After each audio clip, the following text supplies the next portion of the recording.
Elle saignait encore quand on la traîna au centre de la place. L'enchère avait commencé, et personne ne se souciait qu'elle eût accouché quelques heures auparavant. Les cris montaient, le prix augmentait, puis un homme surgit de nulle part, un baron veuf que personne ne connaissait. Il paya une fortune absurde pour elle et dit quelque chose qui laissa tout le monde sous le choc. Que ferait cet homme avec une femme dans cet état? La réponse va vous glacer le sang. Voici l'histoire de Fleur et du baron qui changea son destin. À vous qui regardez ou écoutez simplement cette histoire, dites-moi dans les commentaires, où êtes-vous en ce moment? À la maison, au travail, en train de faire du crochet, de coudre dans le bus? J'aime lire les commentaires, car vous êtes très important pour moi. Si vous aimez l'histoire, n'oubliez pas de laisser un j'aime. C'est ma plus grande récompense pour chaque histoire. La campagne provençale. Fin de l'été 1863. Le soleil accablait la ville portuaire de Marseille avec la fureur de quelque chose d'impitoyable.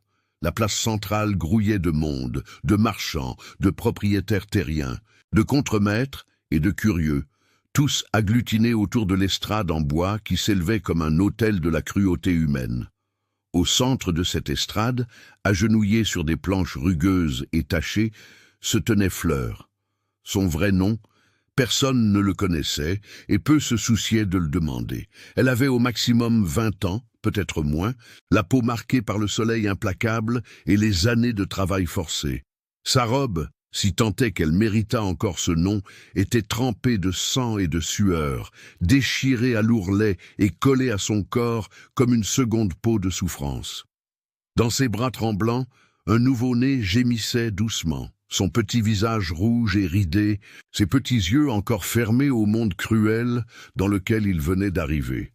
Le cordon ombilical avait été coupé avec un couteau sale quelques heures auparavant, la même, à l'arrière de l'entrepôt du port.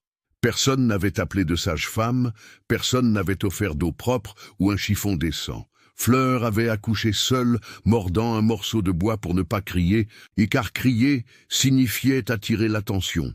Et l'attention apportait toujours plus de douleur. Une épaisse chaîne de fer attachait sa cheville droite au poteau central de l'estrade. La peau en dessous était à vif, saignante, infectée. Chaque mouvement arrachait un cri silencieux de sa gorge sèche. Ses jambes tremblaient sous le poids de son propre corps. Trop faible pour se tenir debout, et trop fière pour s'effondrer complètement. « Attention, messieurs !» cria le commissaire-priseur, un homme corpulent en gilet noir et chaîne en or dans la poche, avec un sourire qui ressemblait plus à une plaie ouverte. Marchandise fraîche, jeune, forte et regardez, elle vient avec son petit en prime, 2 pour le prix d'un, mesdames et messieurs. Des rires résonnèrent dans la foule, comme le croassement des corbeaux sur une charogne. Elle saigne encore, cria quelqu'un de l'assistance, provoquant davantage de rires. Fraîche comme de la viande de boucherie, ajouta un autre. Le commissaire-priseur frappa son marteau sur le comptoir improvisé. Exactement. Ce n'est pas tous les jours qu'on a la chance d'acheter de la main-d'œuvre neuve et de garantir déjà la prochaine génération, n'est-ce pas? Fleur gardait les yeux fixés sur les planches de bois sous ses genoux. Elle ne pleurait pas, ne suppliait pas, ne regardait personne. Elle avait appris depuis longtemps que les larmes n'émouvaient pas les hommes de cette sorte. Ses lèvres étaient pressées contre le cuir chevelu moite du bébé, son unique geste de résistance, d'humanité, d'amour au milieu de l'horreur. « Nous commençons à 5 000 €, annonça le commissaire-priseur d'un ton festif. 5 000 € pour la jeune femme et son petit. 7 000 cria un homme à la moustache tordue. 8 500 ajouta un autre, chapeau de paille et pipe à la bouche. Le prix montait comme la température de l'après-midi. À chaque cri, la respiration de Fleur devenait plus rapide, plus superficielle, plus désespérée. 12 000, 15 000, 18 000 €. Le bébé gémissait doucement, sentant la peur de sa mère à travers le lait qu'il n'avait pas encore goûté. 20 000 hurla un fermier en pardessus noir. 25 000 du monsieur à la canne, annonça le commissaire-priseur, désignant un vieil homme au regard lascif, et alors une voix coupa le brouhaha de la place comme la lame d'un rasoir. 50 000 €. Un silence de mort tomba sur la foule. Toutes les têtes se tournèrent comme des tournesols suivant le soleil. L'homme se tenait à l'extrémité de l'attroupement, grand, les épaules larges et la posture droite. Il portait un pardessus de lin fin déjà usé au bord et des bottes de cuir, qui avaient connu des jours meilleurs. Un chapeau à large bord ombrait une partie de son visage, mais on pouvait voir une barbe bien taillée et des yeux sombres, profonds comme d'anciens puits. 50 000 €, répéta-t-il plus fort cette fois, avançant à travers la foule qui s'ouvrait sur son passage comme la mer Rouge devant Moïse. Le commissaire-priseur cligna des yeux, incrédule. « Monsieur, vous êtes sûr ? » « C'est. Je sais exactement combien c'est, » coupa l'homme, sa voix calme, mais empreinte d'une autorité qui n'avait pas besoin d'être criée. « Et j'ai l'argent ici. » Il frappa sa poche de par-dessus, et le son métallique des pièces résonna sur la place. « Quel est votre nom ?» demanda le commissaire-priseur, maintenant nerveux. « Baron Édouard Leclerc, » répondit l'homme. « Et je suis venu chercher ce qui m'appartient par droit d'achat. Quelqu'un ici veut contester ?» Le silence fut la seule réponse. Le commissaire-priseur déglutit, frappa le marteau 3 fois rapidement. « Vendu, et vendu au baron Édouard Leclerc pour 50 000 €. » Édouard monta les marches de l'estrade d'un pas ferme. Fleur n'osa pas lever les yeux. Elle savait ce qui allait arriver. Cela arrivait toujours. Des mains rugueuses, des ordres grossiers, de nouvelles chaînes à des endroits différents. Elle serra le bébé plus fort contre elle, comme si elle pouvait le fusionner à sa propre poitrine et le protéger du monde. Mais alors, elle entendit le son du métal contre le métal. Le baron avait sorti une clé de sa poche et ouvert le cadenas qui retenait la chaîne à sa cheville. La chaîne tomba avec un bruit sourd sur les planches de bois. Édouard lui tendit la main.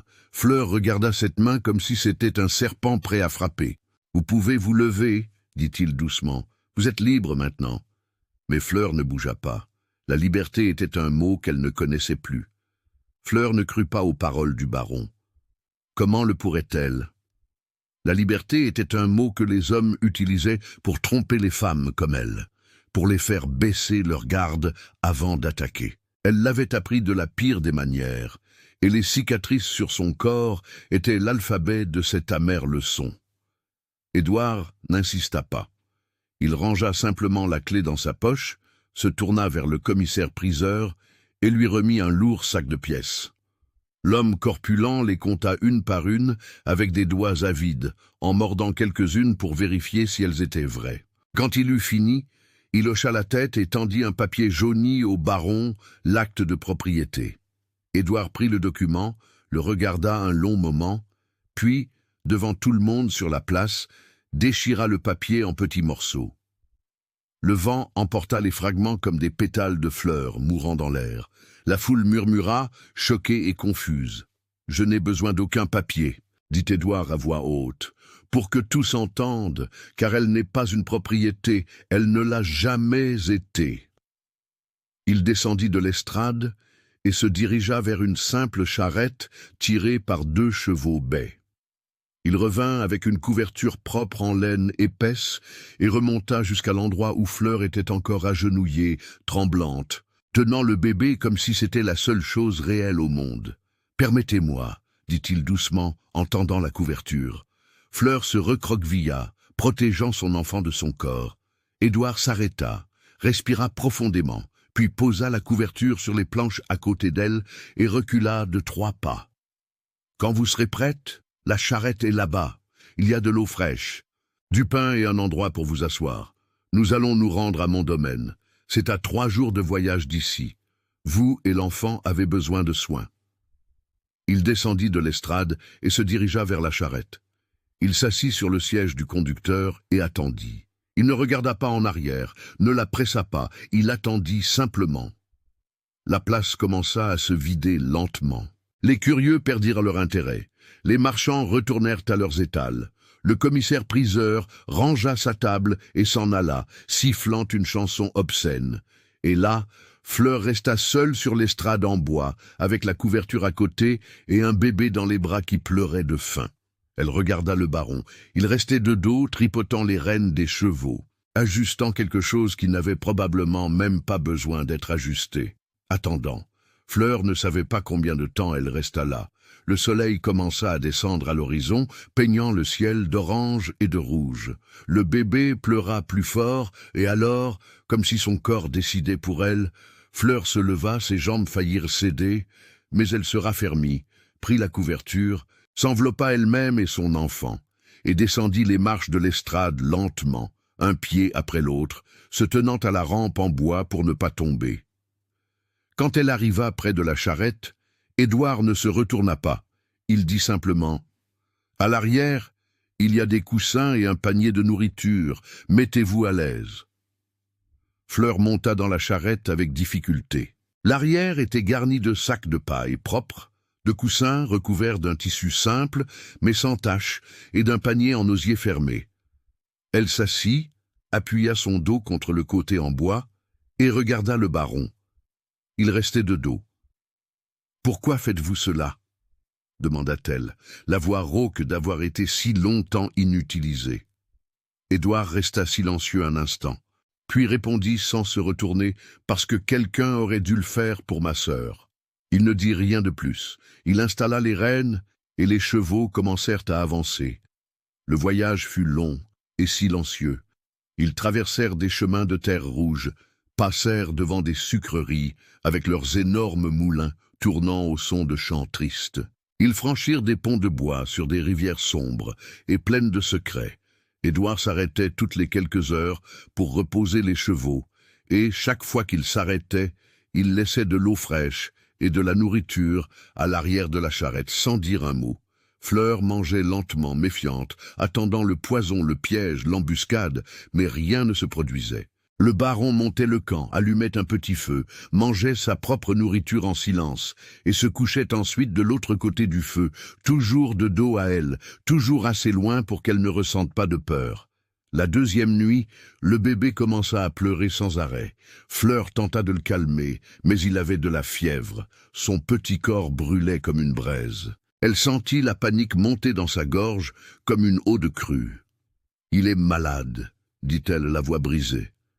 Édouard se leva immédiatement, alla jusqu'à la charrette, mais s'arrêta à 3 pas de distance.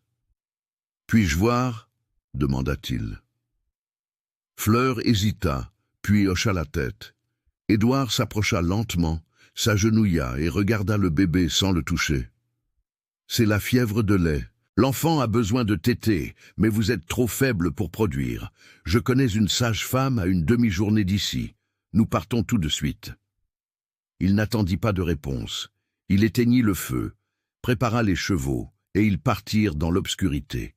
Fleur serra son fils contre sa poitrine, sentant les larmes enfin couler. Non pas de peur, mais de quelque chose de différent, et quelque chose qu'elle ne parvenait pas encore à nommer. Quand ils arrivèrent à la maison de la sage-femme, une femme noire aux cheveux blancs et aux mains sages, Édouard frappa à la porte avec urgence. La femme ouvrit en chemise de nuit, vit le bébé et prit immédiatement Fleur par le bras avec douceur. « Entrez, ma fille, nous allons nous occuper de cet enfant. » Édouard resta dehors, s'assit sur la marche du perron et attendit toute la nuit.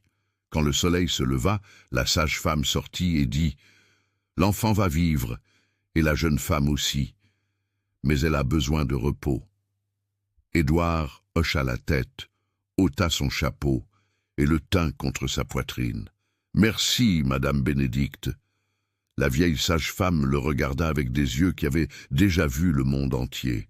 « Vous êtes un homme bon.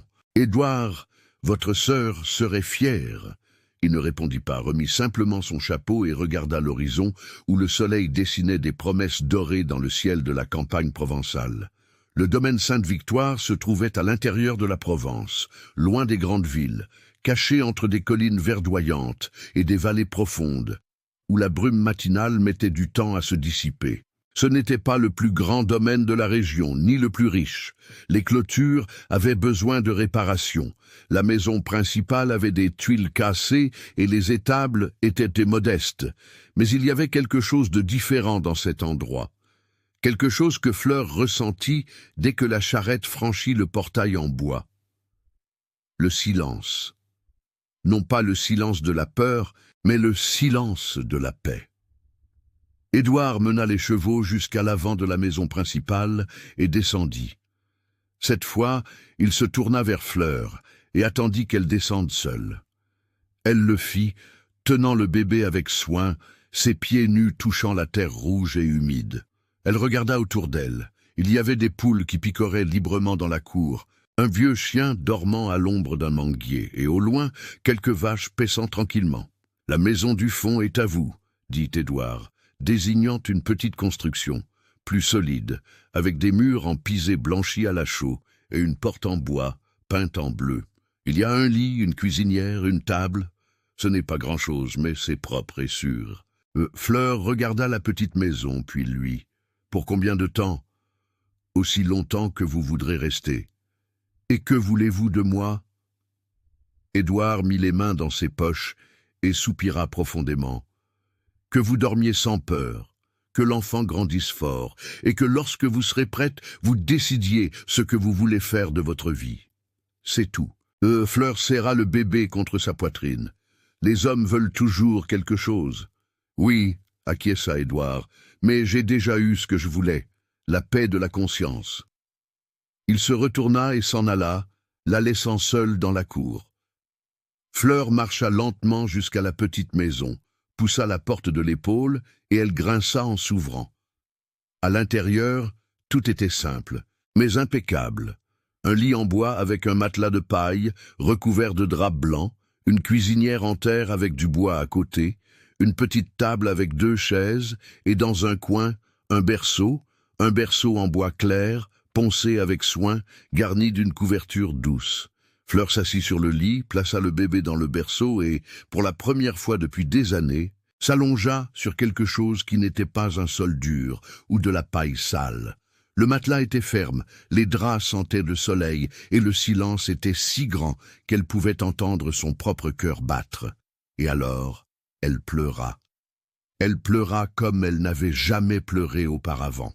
Des sanglots profonds et violents qui venaient de quelque part très profond en elle, d'une blessure que personne n'avait jamais essayé de guérir. Elle pleura, jusqu'à ne plus avoir de larmes, jusqu'à ce que tout son corps tremble de fatigue, jusqu'à ce que le sommeil vienne enfin et l'emporte vers un endroit sombre et sans rêve. Quand elle se réveilla, il faisait déjà nuit.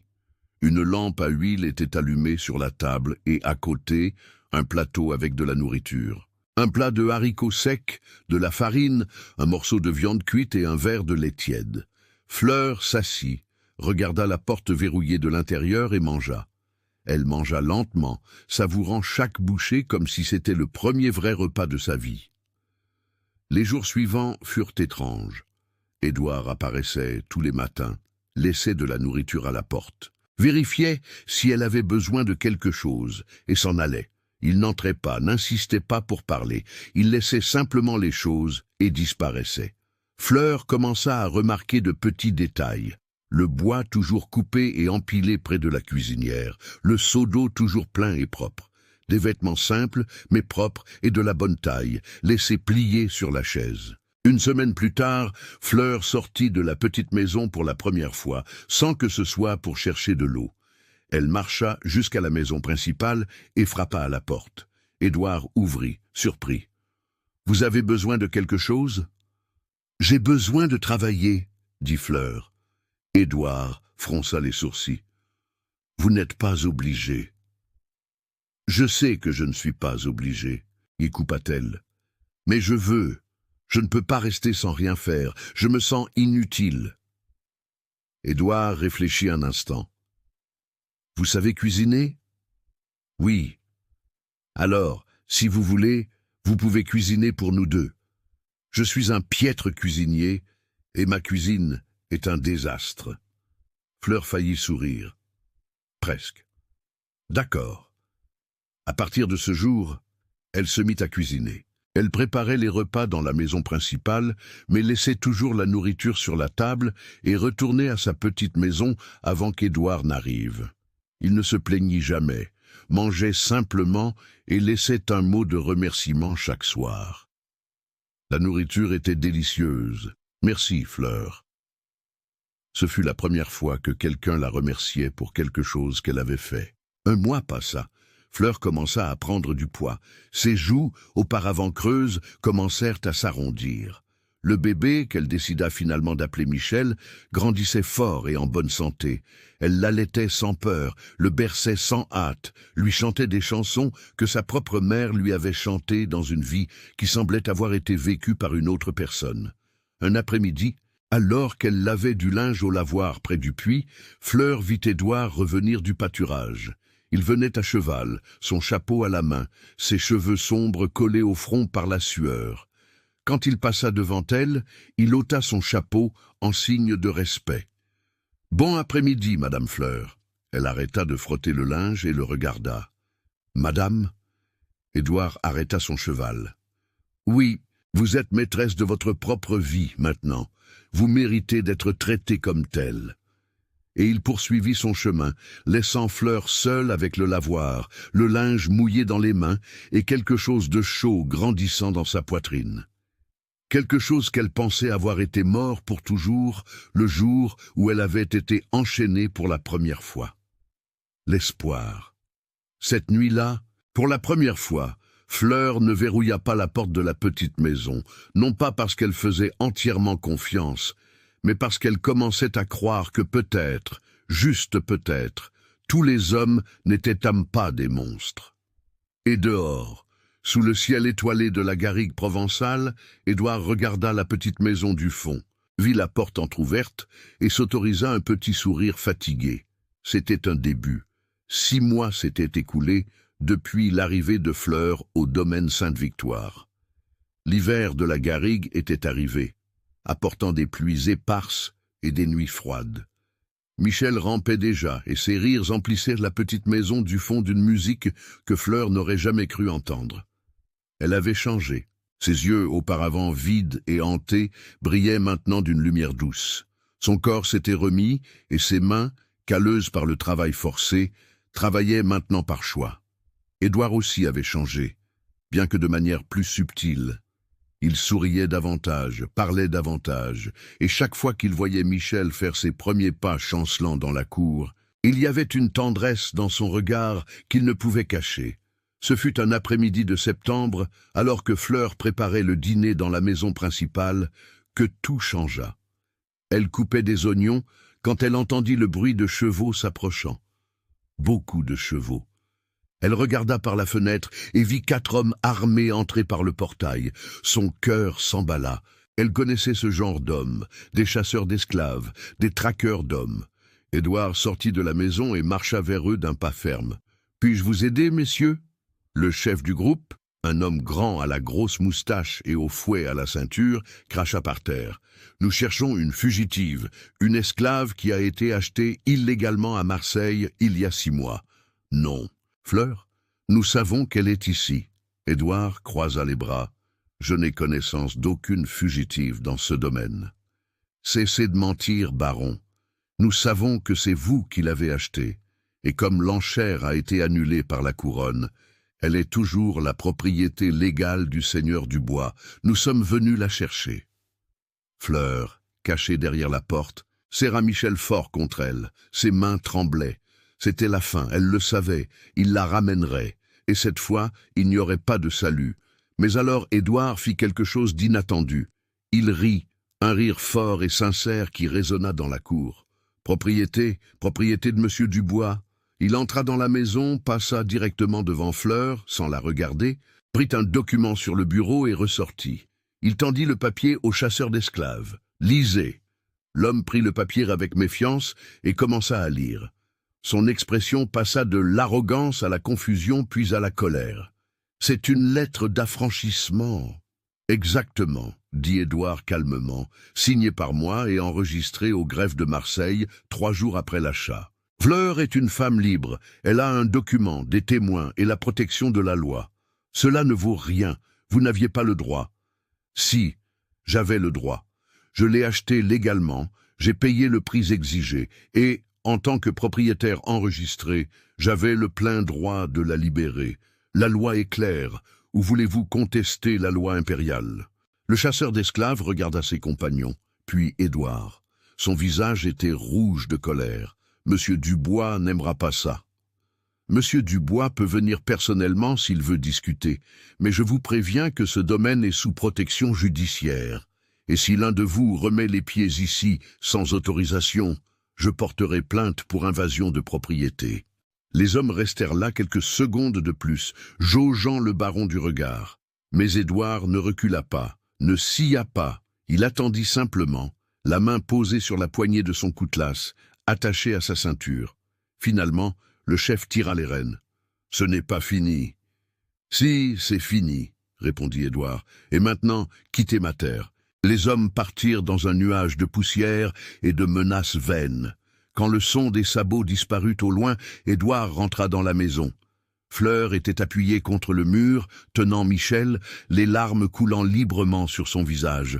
« Vous m'avez libéré, » murmura-t-elle. « Vous m'avez vraiment libéré. » Édouard la regarda avec une expression mêlant fatigue et soulagement. « Je vous ai libéré le jour où j'ai déchiré ce papier sur la place.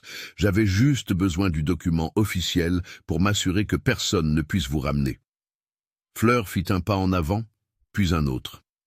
Et alors, pour la première fois depuis qu'elle était arrivée dans ce domaine, elle toucha Édouard, posa sa main sur sa poitrine, sentant son cœur battre vite et fort. « Pourquoi ?»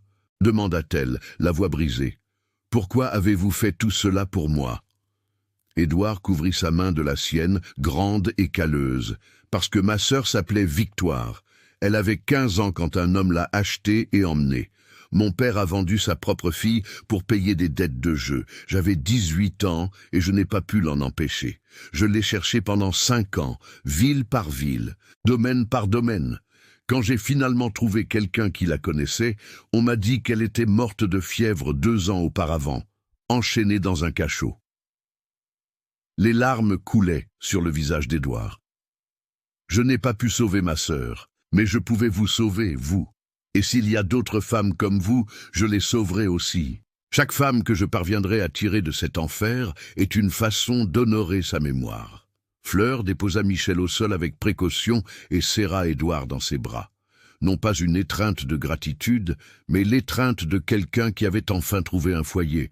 Il hésita une seconde, puis la rendit, posant son menton sur le sommet de sa tête. « Vous n'êtes plus une esclave, Fleur, » murmura-t-il.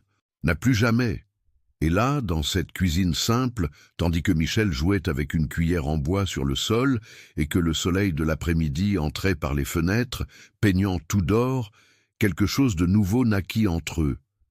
Ce n'était pas seulement de la gratitude, ce n'était pas seulement de la compassion, c'était de l'amour, du genre qui guérit les vieilles blessures, du genre qui construit des futurs, là où il n'y avait auparavant que des ruines.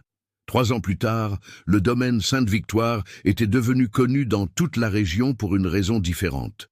C'était l'endroit où les femmes fugitives trouvaient refuge, où les enfants nés dans l'esclavage apprenaient à lire et à écrire, où la liberté n'était pas un mot vide, mais une réalité vécue chaque jour. Fleur et Édouard se marièrent lors d'une simple cérémonie dans la chapelle du domaine.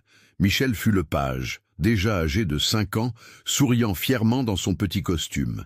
Et quand le prêtre demanda à Fleur si elle acceptait cet homme comme époux, elle regarda Édouard dans les yeux et dit d'une voix ferme « J'accepte ». Non par obligation, mais par amour. Et sous le ciel bleu de la garrigue provençale, entouré de dizaines de femmes et d'enfants qui y avaient trouvé une seconde chance, ils scellèrent non seulement une union, mais une promesse. La promesse que tant qu'il y aurait des gens bons dans le monde, l'espoir ne mourrait jamais. Cette histoire nous enseigne que la véritable liberté ne vient pas seulement des chaînes brisées, mais des cœurs qui choisissent de voir l'humanité là où d'autres voient la propriété.